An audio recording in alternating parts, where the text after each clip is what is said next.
Kumusta?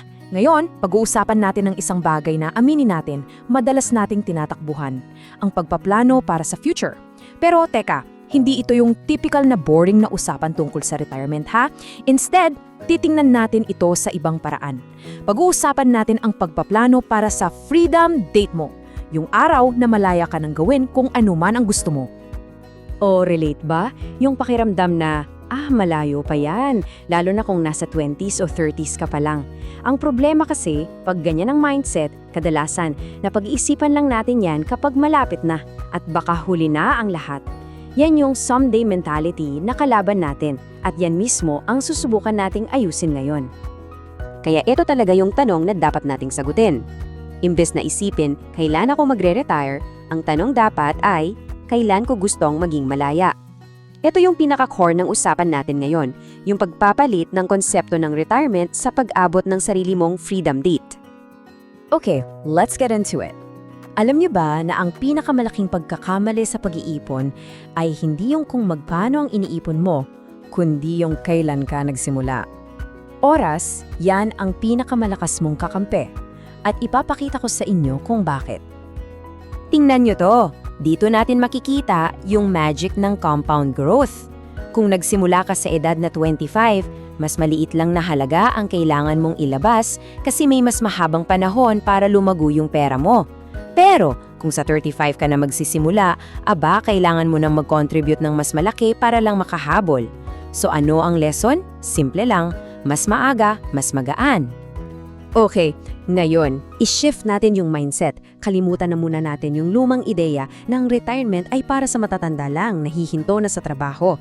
Ang bagong konsepto, ang totoong goal ay financial independence, yung kalayaan sa pera.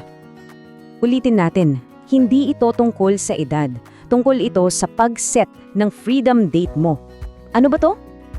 Well, ito yung punto sa buhay mo na hindi mo na kailangang magtrabaho para sa pera. Kasi ang pera mo na ang nagtrabaho para sa'yo. Isipin mo yon. Yung araw nagigising ka at magdedesisyon ka, hindi dahil kailangan, kundi dahil gusto mo. So, tanungin mo ulit ang sarili mo, seryoso. Kailan mo ba gusto yung pera mo na ang kumikita para sa'yo? Gawin mo itong personal na goal, isang petsa na tinatarget mo. Kapag ginawa mo yan, yung konsepto ng financial freedom biglang nagiging mas totoo at mas abot kamay. Sige, para hindi lang tayo puro konsepto, gawin nating konkreto. Alamin natin ngayon ang freedom number mo. Ito yung eksaktong halaga na kailangan mo para masabing malaya ka na. At huwag kang kabahan, hindi to complicated na math. Promise. Okay, sundan nyo to. Napakasimple lang. Unang-una, magkano ba ang gastusin mo sa isang buwan? Let's say 30,000 pesos. I-multiply mo yan sa 12 para makuha mo yung annual na gastos mo. So, 360,000 pesos. Tapos, last step, i-multiply mo yan sa 25. Bakit 25? Well, rule of thumb lang yan para siguradong sapat ang pondo mo based sa tinatawag na 4% rule. Pero, wag mo na muna isipin yun, basta 25 ang multiplier.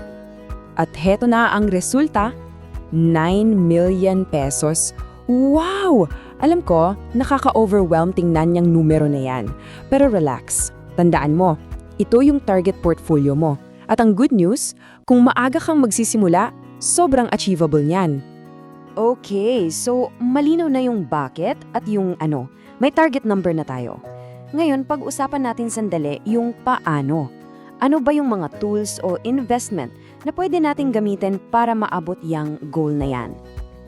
Heto ang ilan sa mga options. Merong equity index funds na parang bumibili ka ng maliliit na piraso ng maraming malalaking kumpanya. Pwede rin ang growth stocks. Nandyan din yung MP2 ng pag-ibig na mas steady ang kita at ETFs para sa diversification. Hindi mo kailangang maging expert sa lahat ng to, okay? Ang importante, alam mong may mga gamit kang pwede mong gamitin. At ito guys, ito yung pinakasikreto sa lahat. Ang pinakamabisang diskarte, mag-invest buwan-buwan. Gawin mong automatic at wag na wag kang hihinto. Consistency over timing. Mas mahalaga yung tuloy-tuloy ka kaysa sa sinusubukan mong hulaan kung kailan tataas o bababa yung market. Set it and forget it. Disiplina lang, hindi stress.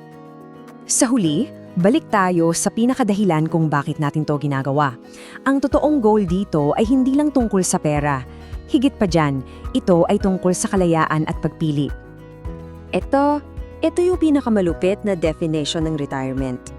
Ang magkaroon ng kalayaan na piliin kung ano ang gagawin mo sa oras mo. Gusto mo bang mag-travel, mag-aral ng bagong skill, mag-volunteer, o baka naman gusto mo pa ring magtrabaho sa passion mo pero this time wala nang pressure sa pera? Yun ang tunay na retirement. Kaya iiwan ko sa iyo ang tanong na to. Naghihintay lang ang freedom date mo. Ang kailangan na lang sagutin ay, kailan ka magsisimula?